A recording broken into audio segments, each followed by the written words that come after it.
예, 모두 한 주간 잘 지내셨어요? 태풍이 붑니다. 런던의 공항에 태풍 밴드가 있어가지고 비행기가 착 이륙을 못하고 사위도 오늘 오게 된 예정이 변경되어 내일 온다고 하네요. 여러분들 다 이렇게 바람 부는데 잘 지내시죠? 예, 오늘 우리 정갑식 집사님 제가 문자를 받았는데 한국에서 한식 페스티벌 이렇게 하는데 손님들이 많이 오셨네요. 반갑습니다. 예. 오늘 우리 읽은 성경 여러분들 잘 아시는 내용이긴 한데 한 바리새인이 나오고 그 다음에 한 여자가 나옵니다. 이 바리새인은 이름이 예수님이 이름을 부르는 걸 보니 시몬이라고 부르는데 이름이 나타나 있어요. 근데 이 여자는 이름이 없어요. 그냥 하나의 어떤 호칭이 있는데 죄인인 한 여자, 온 동네에 소문난 죄인이라고 그랬습니다. 무슨 죄를 지었을까요? 어떤 전과가 있을까요? 그냥 사람들이 볼 때 저 여자는 죄인이야 하는 그런 사람입니다. 근데 바리새인은 존경받는 유대교 지도자들이죠. 그런데 이 시몬이 예수님을 초대를 해서 식사를 대접을 합니다. 아주 그에게는 관용이 있습니다. 예수님과 어떤 대화를 이렇게 잠깐 나눌 때 보면 예수님이 비유를 이렇게 하시는데 500데나리온 빚진 자, 50데나리온 빚진 자. 근데 둘 다 탕감을 받았을 때, 빚을 탕감을 받았을 때 누가 더 행복하고 누가 더 감사하겠느냐? 그런 질문 아주 심플한데 데나리온이 얼마인지 이걸 환산해서 오늘날 얼마다 이게 중요한 게 아니고 500대 50 이렇게 예수님이 비유를 하셔서 500만 원 빚진 자, 50만 원 빚진 자 이렇게 10배로 나누어서 둘 중에 누가 더 고맙겠니? 당연히 많이 탕감한 사람이 감사하고 더 그렇게 봐준 사람에게 더 사랑을 느끼겠죠. 이런 어떤 판단 이런 것에 대해서는 정상적인 사람이죠. 바리새인 관대해서 초청했고 예수님을 식사 대접을 하고 질문할 때 상식적인 판단에서 문제가 없는 사람이에요. 그런데도 이 사람을 하나의 편에 놓고 세팅을 할 때 다른 죄인인 여자 아주 알아보기도 귀찮은 상대도 안 되는 죄인을 그 옆에다가 놓고 평행선상에서 예수님이 비유를 하는 겁니다. 이 여자는 어떤 여자입니까? 오늘 제가 여기 앉아있다 보니까 앞에 우리 세 청년들이 앉는데 머리털을 가진 여자예요. 아마도 이런 청년보다 더 머리가 길었을는지도 모르겠어요. 예수님 앞에 나왔는데 초대해서 팔을 벌린 바리새인에 비해서 뒤로 아마 와서 예수님 등 뒤에서 조용히 무릎을 꿇었는데 아마 사람들은 자기를 쳐다볼 수도 있고 알아볼 수도 있는 이런 상황인데 나는 이분에게 나와서 그분만 목적하고 나와서 무릎을 꿇으니 아무리 생각해도 눈물이 떨어질 것 같아요. 눈물이 툭툭 쏟아지면서 뒤로 서서 무릎을 꿇고 예수님이 발을 이렇게 씻겠다. 그리고는 향유를 부었다. 이런 장면이 얼마나 감동스러운지요. 그렇죠? 한쪽은 삐까번쩍한 인물이고 초대해서 그 잔치 같은 밥상에 호스트 돼 있고 한쪽은 초대도 받지도 않은 사람이 슬금슬금 기어 들어와서 아주 어두컴컴한 무슨 두건을 그러니까 쓰고 왔든지 온 것처럼 컴컴한 자리에서 그 일을 하고 있는데 얼마나 대조가 됩니까? 이 여성이 하는 행동을 보면 얼마나 감동스러운지. 그렇게 울고 눈물로 발을 씻고 향유를 부어서 예수님의 발을 닦을 때 차마 고개를 들지를 못하고 그냥 아마 흐느끼면서 그 일을 하고 있었을 거예요. 그때 이제 우리 예수님께서 이 여인에 대하여서 전지전능한 하나님의 아들로서 다 이해를 하고 계셨을 텐데 바리새인은 이 순간에 생각하는 것이 이 관대하고 소셜 포지션이 괜찮고 그 다음에 상식적인 판단이 문제가 없는 건전한 한 사람인데 머릿속에 생각이 찬스. 이 여자가 누구인지를 이 사람이 알아본다면 이 여자가 어떤 인물인지를 이 사람이 알아본다면 진짜 선지자가 맞을 거야. 이런 생각을 하고 있었거든요. 이 사람에 대한 생각이나 예수에 대한 생각이나 전혀 어떤 중요한 맥락을 놓치고 가장자리를 돌면서 자기가 생각하는 부분에 관심이 꽂혀 있는 거예요. 이 여자를 안다면 이분은 대단한 선지자일 거예요. 그러니까 지금까지 예수에 대해서 모르는 거예요. 그렇죠? 진짜 선지자인지 무슨 병 고치는 어떤 무당인지 이걸 모르는 거예요. 지금까지 병들어 죽게 된 백부장의 하인을 고치시고 나인성에 죽은 아들을 고쳐서 어머니에게 돌려주고 하는 이런 살아낼 수 없는, 살 수 없는 중병에 걸린 자를 고치실 뿐만 아니라 아예 죽은 자를 살리신 이 예수님에 대한 소문을 들었으니 불러놓고 대접을 하기는 했는데 진짜인지 가짜인지 알고 싶다. 여러분, 지극히 명백한 그런 상식선에서의 분별력도 가진 사람이다. 아주 학식이 높고 지도급에 있는 사람이다. 한데 이런 스테이지에 있는 사람들이 있습니다. 예수님에 대하여 잘 알지 못하고 아직은 더 물어야 되고 더 이해해야 되고 더 배워야 되고 뭔가 아직은 모르겠다. 우리 그럴 수 있어요.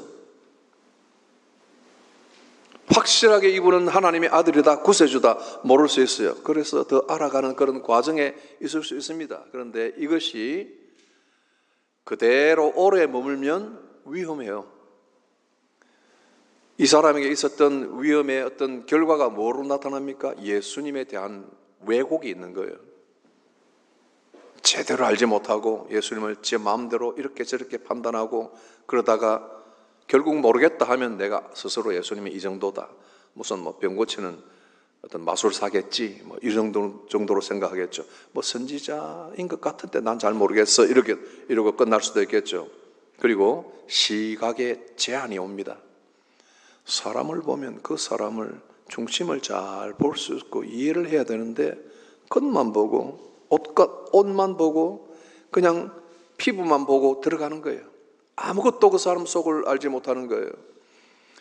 CT니 MRI니 해서 우리 사람들의 몸속에 보이지 않는 질병의 원인들을 추적하고 분석해내고 하는 영상기술들이 발달을 했지만 어떤 인간의 눈으로도 사람의 마음을 읽을 수는 없잖아요.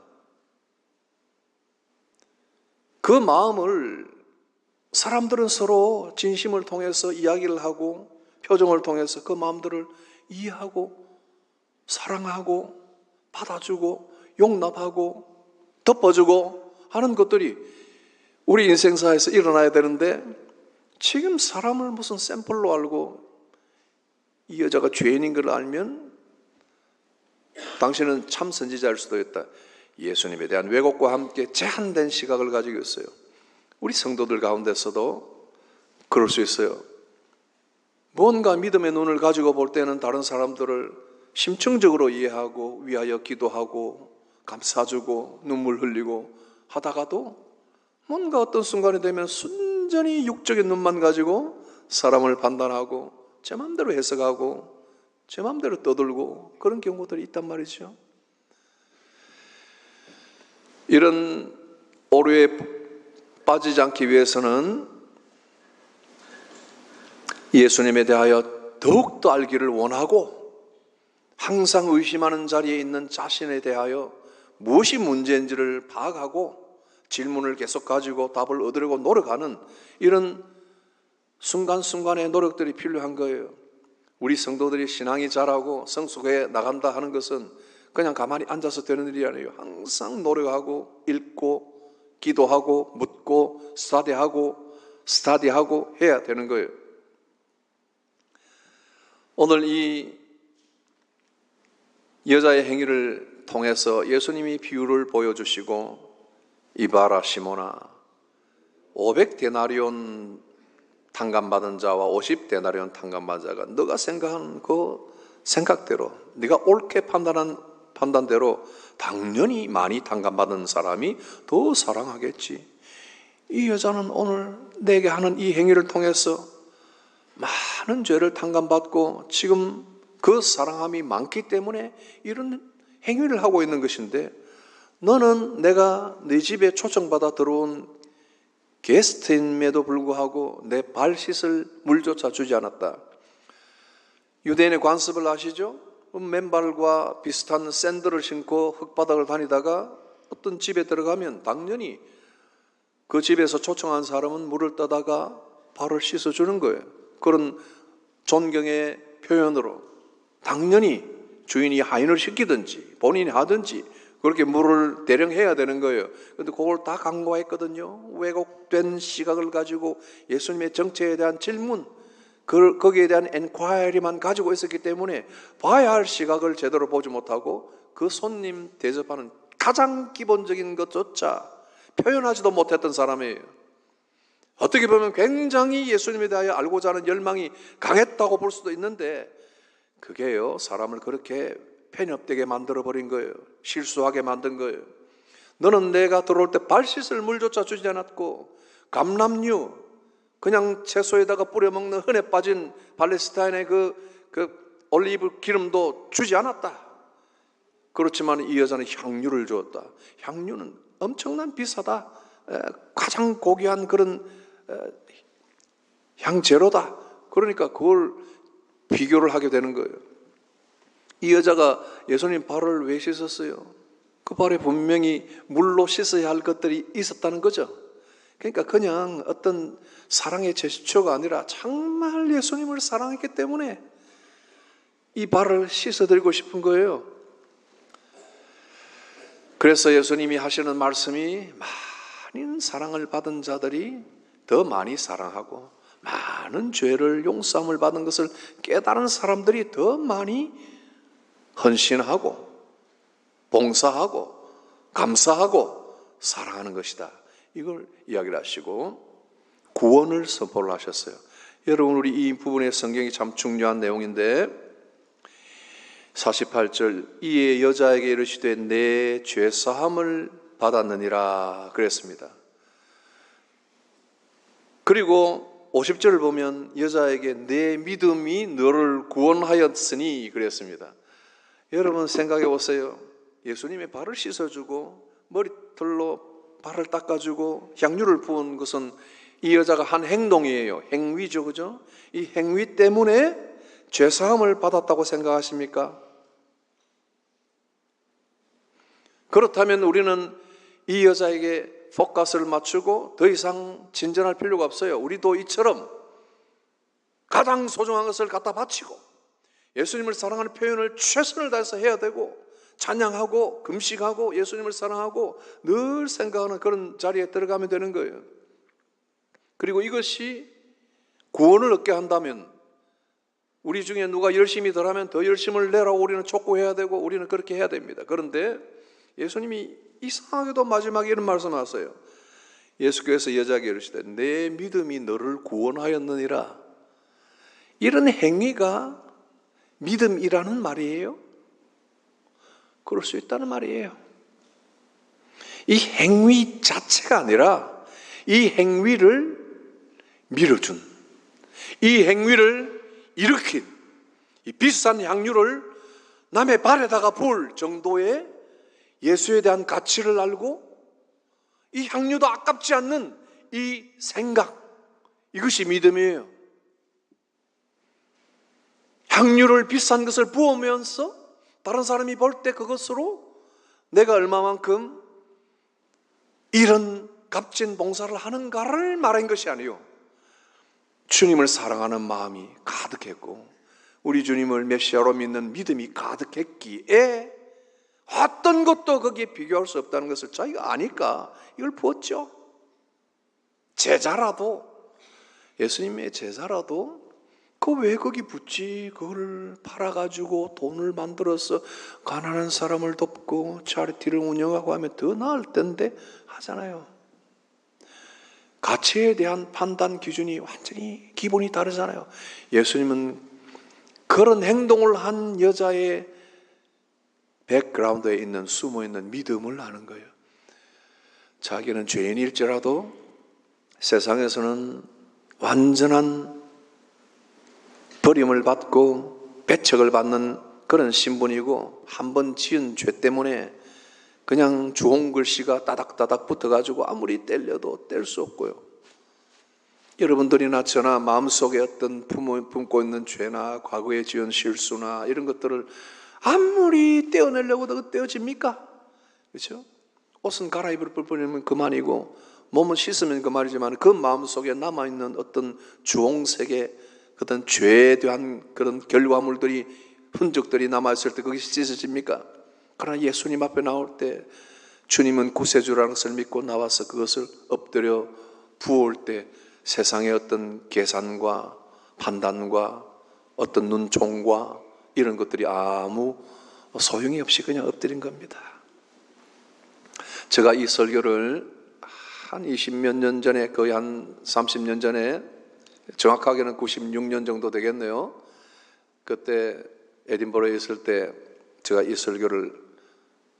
이 본문을 가지고 설교를 작성했어요. 그때 제가 이 여자에 대해서 관심을 많이 가지고 참 감정도 이입되고 나 같은 죄인도 참 이런 심정이다 하고 이렇게 생각하고 설교를 잘 써가지고 제가 그냥 그때 제가 공부하던 학교의 학장님에게 찾아갔어요.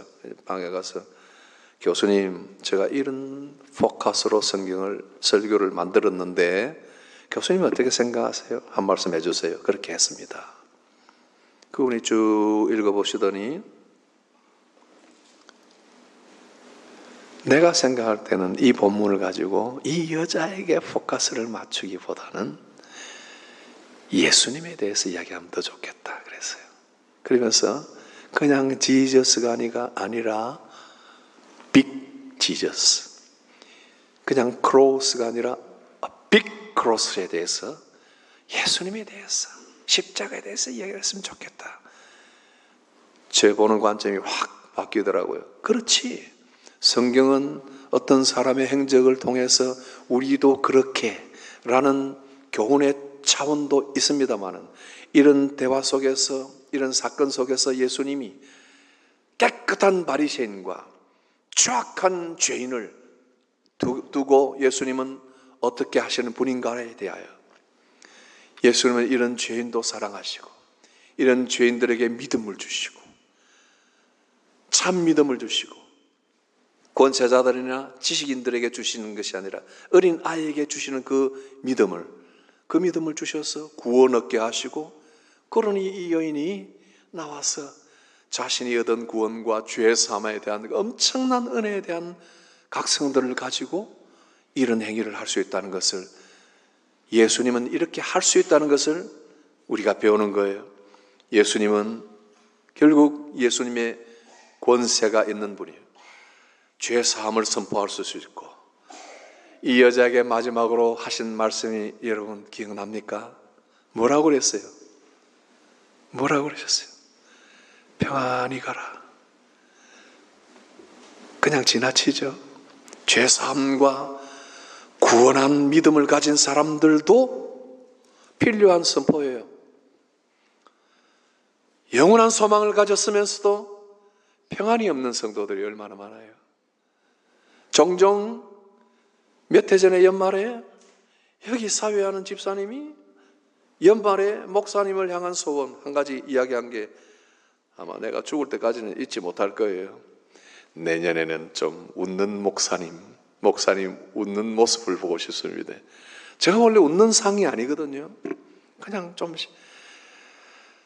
가만히 있는 상이에요. 그냥 가만히 있는 상인데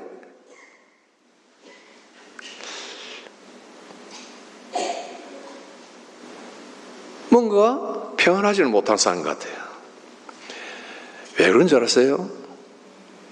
평안하지 않기 때문에, 평안하지 못하기 때문에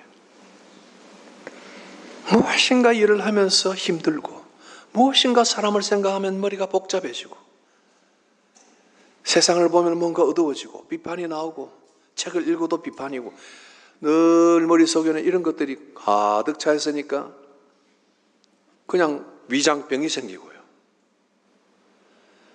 왜 그런지 모르게 나는 운동을 많이 했는데 위장병이다. 그러니까 한국에 마산에 갔더니 의사 선생님이 목사님 마음을 좀 평안하게 하세요. 그랬어요. 마음을 좀 즐겁게 하세요. 그래서 나는 그래 못합니다. 즐겁게 하라고 한다고 즐거워집니까? 사람이 평안하라고 한다고 평안해집니까? 누가 여러분들에게 평안하라고 한다고 평안해집니까? 아니에요. 예수님이 평안을 선포해 줘야 돼요. 우리는 예수님이 우리를 위하여 그 죄를 그의 보혈로 씻어주신 예수님이 우리에게 선언하시는 평안함을 듣고 거기에서 즐거울 수 있어요. 아무리 심각한 얼굴도 예수님의 그 평안함, 예수님이 이루신 그 평안의 조건들, 그분이 행해 놓으신 위대한 일을 생각할 때 괜찮아져요. 그렇다. 아무리 심각해도 예수님은 내게 평안을 주신 분이고 그럴 수 있는 분이고 그런 권세를 가지신 분이니까 나는 그분 안에서 즐거울 수 있어. 나는 그분 안에서 감사할 수 있어. 괜찮아. 할 수 있는 거예요. 긍정적인 마인드가 아니에요. 믿음으로 구원을 받은 백성들이 얻는 평안이에요. 이 큰 사랑을 받은 성도들, 이런 복된 믿음을 가진 우리 성도들, 주님을 어떻게 해요? 그래서 더 사랑하는 거예요. 그래서 깨짝깨짝은 뭐 얼마를 드릴까 이게 아니라 그냥 하나님께 내 생명 다 드립니다 하고 나오는 거예요. 같이 기도합시다. 여러분이 이 여인의 편에 서든지 아니면은 바리새인의 편에 서든지 여러분 자신을 보시고 어디에 서 있든지 예수님의 편으로 다가서기 바랍니다. 예수님이 우리를 위해서 행해 놓으신 죄사함의 그 놀라우신 역사, 십자가의 보혈, 예수님이 오늘도 구원 얻는 믿음 주시고 죄사함을 베풀어 놓으시고 또 평안히 가라는 말씀, 그 말씀이 없었다면 이 여인은 지금 또 속으로 믿음 안고 다른 사람 눈치 보며 불편한 생활을 하면서 예수님 믿는다고 하지 않았겠습니까? 그러나 평안히 가라 하셨으니 됐지 않습니까? 이런 평안 여러분 다 얻으시길 바랍니다. 같이 한번 기도합시다. 자신을 위해서 기도합니다. 우리의 마음에 평안을 주옵소서. 우리 성도들의 가슴에 평안을 주옵소서. 즐거움을 주옵소서. 행복한 미소를 주옵소서. 다 같이 기도합니다. 아버지 감사합니다. 아버지의 사랑입니다. 감사합니다.